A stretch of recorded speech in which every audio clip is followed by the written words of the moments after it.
Christopher Borick is a professor of political science and the director of the Muhlenberg College Institute of Public Opinion.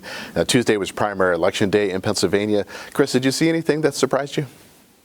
Yeah, on any primary day, you're going to get some surprises in a state like Pennsylvania, especially when we don't have a lot of public polling on some of the key statewide races. So you're left to look at other metrics to kind of decide party endorsements, money that candidates have, and that usually can tell a tale. But if you look at the race this year in Pennsylvania, you would see that some of those standard metrics didn't turn out the way that you would expect. The Pennsylvania Attorney General race primary on the Democratic side, Eugene DePasquale won fairly easily, besides being outspent fairly considerably in his race. Other candidates running for statewide office, like treasurer, that received party nominations and endorsements, didn't win. So some of the things that we might think could give us a sense of where races are going didn't necessarily turn out that way. And thus, like you have on a lot of Pennsylvania primary days, some surprises, at least to pundits like myself. Now, the Republican race for Attorney General, it pitted Dave Sunday versus Craig Williams. Dave Sunday came out ahead on that, and he was the chosen candidate for the Republican State Committee. How significant was that endorsement for him? Yeah, I think for Dave Sunday, it was very significant. In some ways, when you get an endorsement, it gives you credibility in other aspects of the campaign.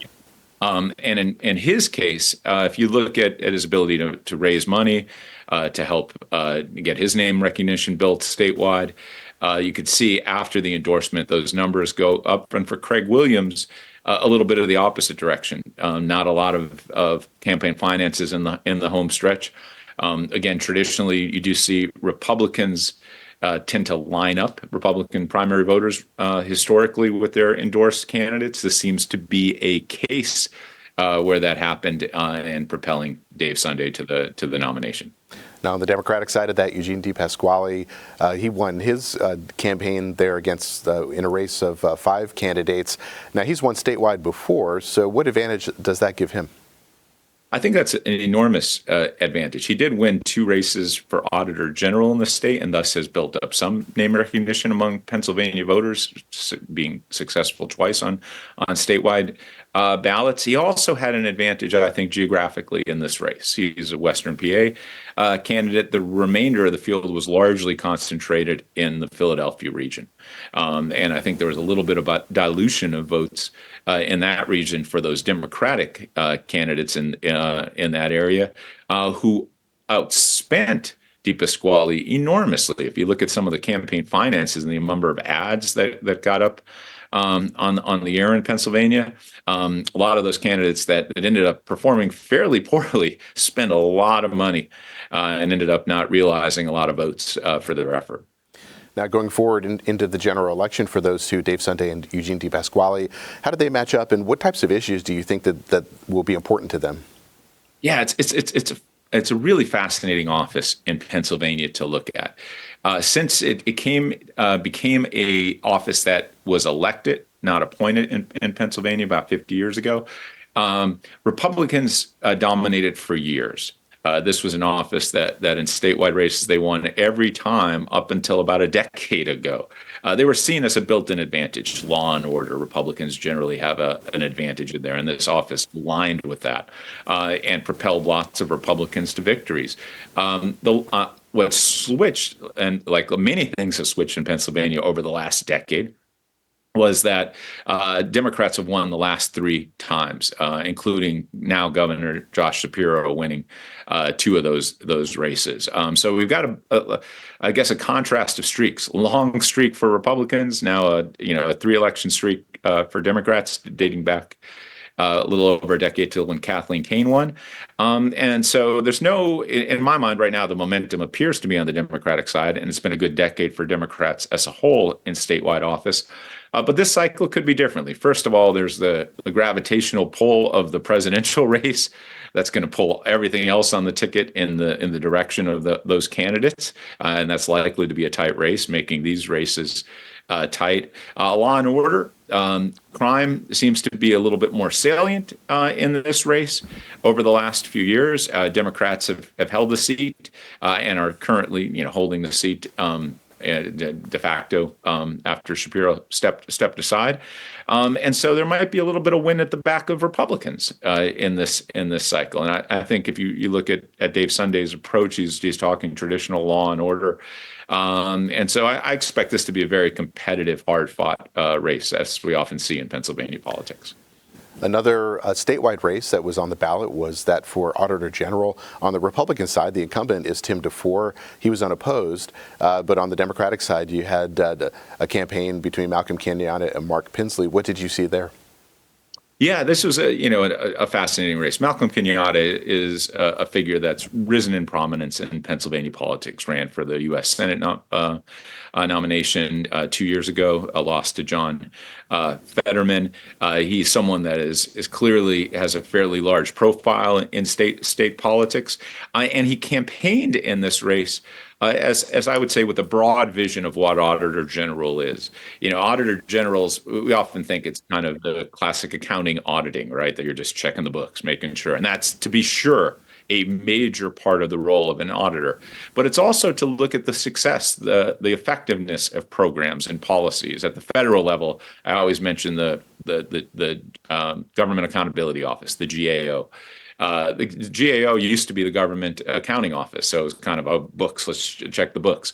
Now it's an organization that looks at, hey, are government programs doing what they say? Are they effective?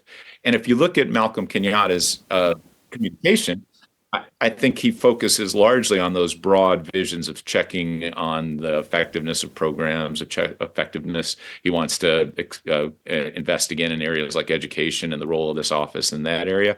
Tim DeFore, during his tenure, seems to have honed much more closely to the traditional aspects, cutting some divisions within the office that he said were handled elsewhere and concentrating on one might consider the core message. So it'll be an interesting race. A side note, an important side note, I think this is the first time we've had two black candidates match up in a statewide race for one of the row offices, which of course is of historic value in the state. Now, the race for state treasurer also features an incumbent Republican, Stacey Garrity, who was unopposed in her primary, but on the Democratic side, we saw Aaron McClellan beat out Ryan Bizzarro. Now, Ryan Bizzarro was he did receive the endorsement for the Democratic Party in this race. How did that not help him in this? Yeah, it's an interesting, maybe tells us a little bit about Democrats and Republican differences, that Democrats aren't as likely to line up behind a party endorsement. That might be a little side note. And this was interesting. There were two Western Pennsylvania candidates. Aaron McClellan is from Allegheny County, and Ryan Bizzarro is from the northwest part of the state, the Erie region. And there might be a little bit of an advantage coming from an area like Pittsburgh, which is the hub, if you will, of Western Pennsylvania in terms of population. That gave her an advantage. But for most of the Democratic voters, they were on the eastern side of the state, more in the southeast part. And so neither of these candidates, I believe, had high name recognition. Neither of them got up with lots of ads. So how would a voter in southeast Pennsylvania, a Democratic voter, decide on this? We go to other cues. Might it be a gender cue, for example? Something that draws a voter to a choice of names on a ballot. It's hard to tell, but this is one that you go in a little bit as an analyst without a lot of deep polling, and have kind of a lead that maybe the endorsement would be the key, but by all means it showed up not to be.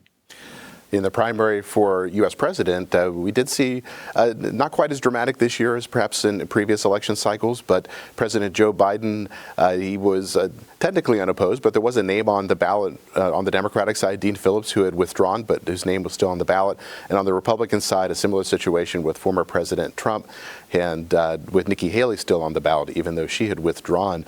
Some of the numbers here are pretty significant. Nikki Haley, 156,993 votes. What do you see in this? Should these be seen as protest votes? Yeah, I believe they should be. I think you saw in both the Trump and Biden camps clear warning signs from the results in the primary. Of course, they both coasted to victory. The race has been over, and we're kind of accustomed to that in Pennsylvania. When races come to us, presidential races, we're usually voting in a race that's long since over, and that was the case again in 2024. That might be a different story to discuss. But yeah, as you mentioned, you get a significant share, over 16% of the vote going to a candidate that's been out of the race now for a month on the Republican side in a Republican primary. And this is a closed primary system in Pennsylvania. You have voters that are registered Republicans and registered Republican only. It wasn't a big reason to jump in and out of the primary for either side right now. So these are probably people that have been Republican for quite some time.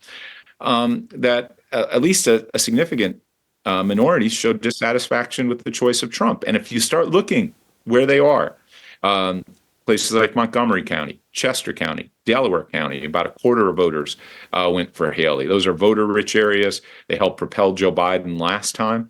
You wonder if some of those voters are once again considering Republican voters maybe breaking with President Trump. Or go to the third-party candidate. So there's warning signs for Trump. Same with Biden. He had Dean Phillips, who I would imagine has maybe 5% name recognition in the Commonwealth of Pennsylvania, House of Representatives, member get 6 points or 6% or so. And that's simply someone saying, I don't want Biden as the choice. And then, as you mentioned, the uncommitted movement. We had write-in ballots. There wasn't an option for uncommitted on the ballot explicitly given, so you had to write that in. So we don't know exactly what percent of write-ins were uncommitted, but I would expect it was the overwhelming majority, which would say it's about 5 or 6%. And those are particularly, I think, troubling. Those are individuals that might have major qualms with Biden's handling of the office. I think some of that is a result of the policy in the Middle East right now, and particularly the situation in Gaza. So if I'm Donald Trump or Joe Biden or their campaigns, I see plenty of signals of areas of concern based on all those primary results last night. Now, the issue of mail-in ballots keeps popping up over the past several years. In this primary election, nearly 900,000 mail-in ballots and absentee ballots were requested. How are you seeing that trend, and are people starting to become more comfortable with them? Yeah, it's a fascinating story. We've now gone through a number of cycles with mail ballots in the Commonwealth since they were approved by Act 77, over 5 years ago now. It's one of those situations where Democrats have fully embraced the method. They did right from the start, in terms of their messaging, their cues from Democratic leaders, their communication, their outreach to voters. It was all in, and I think you've seen nothing but buy-in from Democrats for this. The story on the Republican side is starkly different. Especially in the wake of the 2020 election, where from the highest figures in the Republican Party at that time, President Trump, and spreading across other Republicans, a denouncing of the method, a villainizing of the method, that, of course, while you're saying this on the whole, dissuades your own voters from using that method. Now, I think Republican leadership and strategists have recognized that's not a good strategy to take in, given that this is the law and this is the way that people can vote. And so what you've seen are Republicans try to turn the page on that. Their own communication, reaching out to Republican voters, saying, you can vote this way, you should vote this way, this is something available to you. I think it's starting to inch forward with Republicans to consider this as an option. There's still a gigantic difference. But again, Pennsylvania is a place where we use the word margin all the time to describe elections. Even marginal changes, getting a few more Republicans that might have missed an election to vote that way, could only be a positive for the Republican Party. And we'll see at the end how those numbers shake out. In addition to mail-in voting, there's always, of course, the issue of voter turnout on Election Day itself. What kinds of trends have you been seeing in that?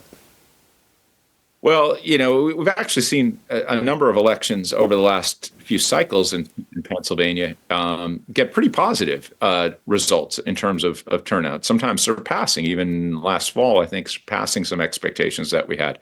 Looks like yesterday's primary is not one of those elections.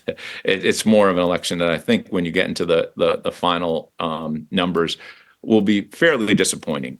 You might tie that broadly to the lack of marquee races at the statewide level. We know the U.S. Senate race between Casey and McCormick, both of those candidates didn't have competition, opened up the door, as a clear path for them. The same largely as we discussed in the presidential race, even though there were some of those dynamics we talked about. There wasn't a lot of high-profile statewide races to draw voters in.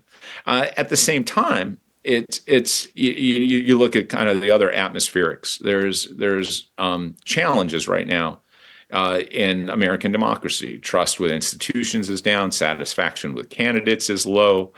Worries about politics, stress from politics is high. We did a poll this month at Muhlenberg and found that one of the biggest stress people report in their own lives, major stress, is politics.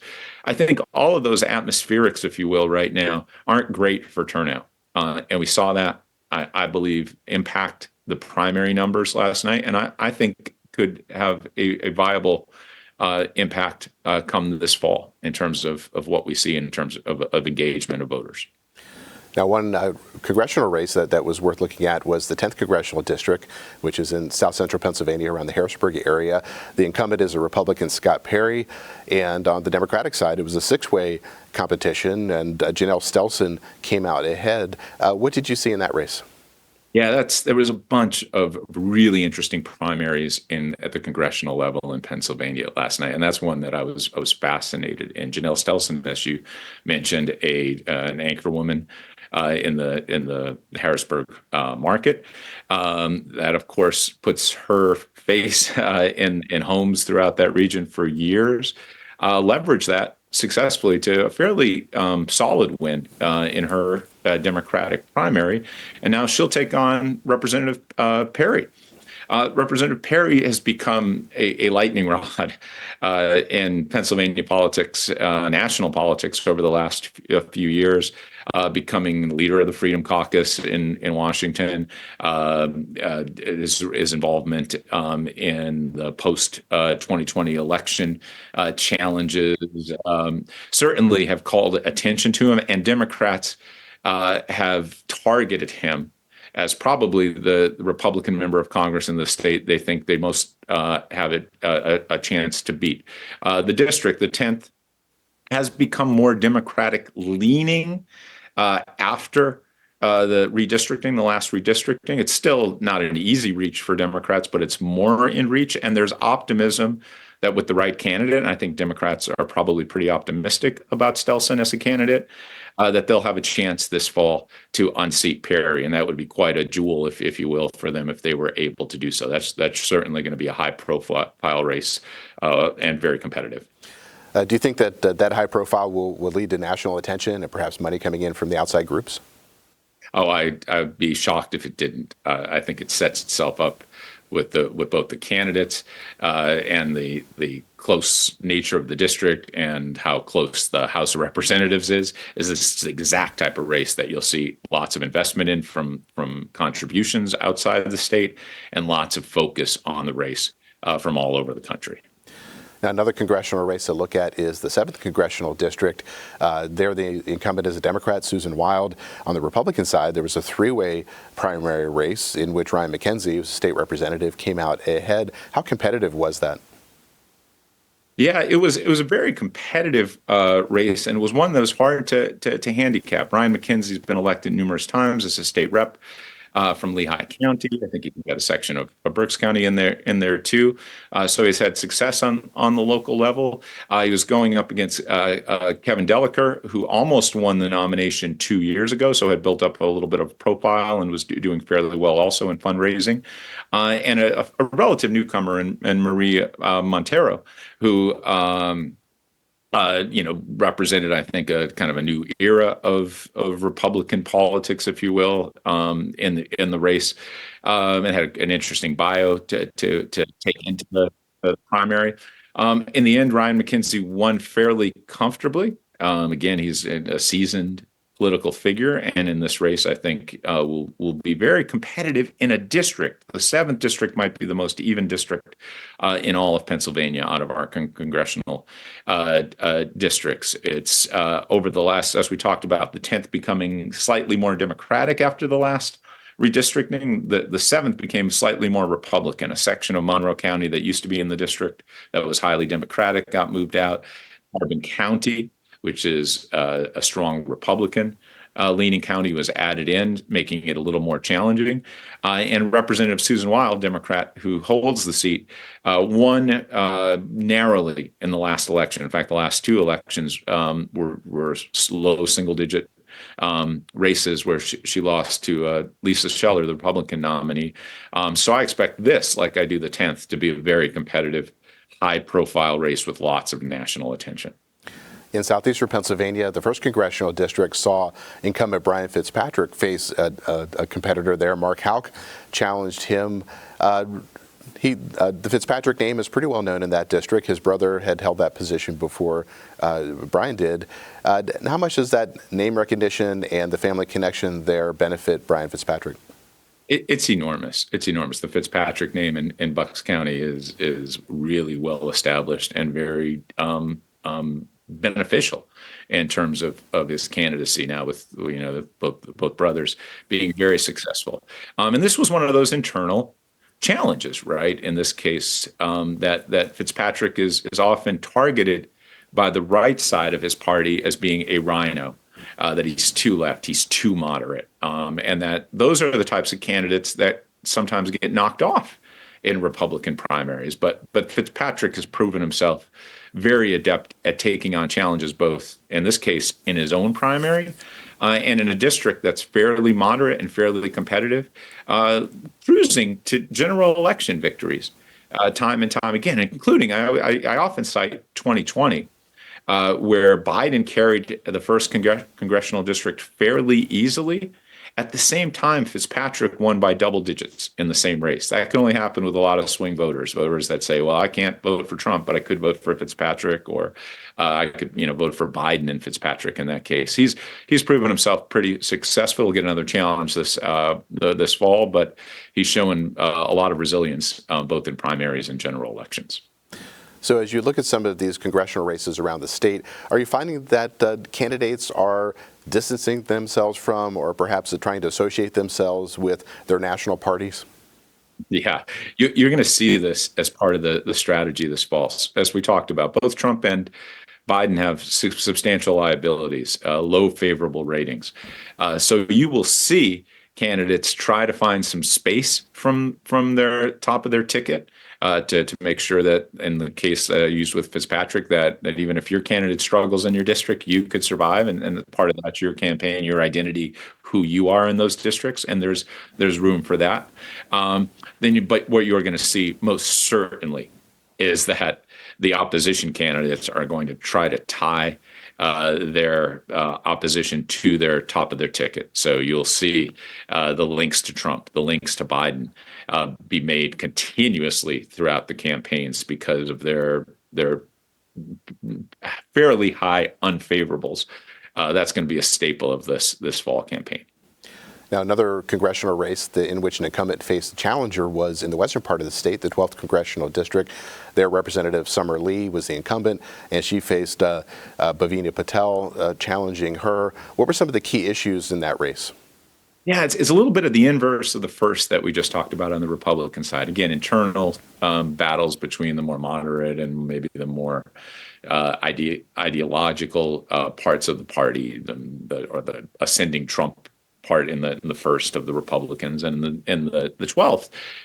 Summer Lee is a progressive candidate, aligns herself largely with progressive figures in the Democratic Party, and that's drawn attention in the district as perhaps being out of line with what some voters, Democratic voters, want there. And she got a challenge in this case by Patel, who was well financed in the race. A lot of that money did come from a Republican leaning donor that I think drew some negative attention to her, but it helped her, I think, get her name recognition out. In the end, this was one of the divisions in the Democratic Party, more of a moderate base versus the progressive base. Summerlee ended up winning fairly easily in that race.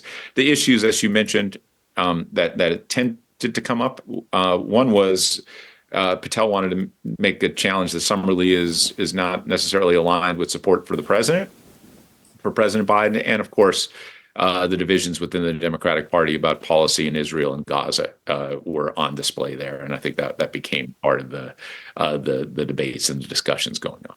Is it unusual that an issue of international affairs, like the Israeli response to the October 7th Hamas attacks, would come up as a significant issue in a congressional race?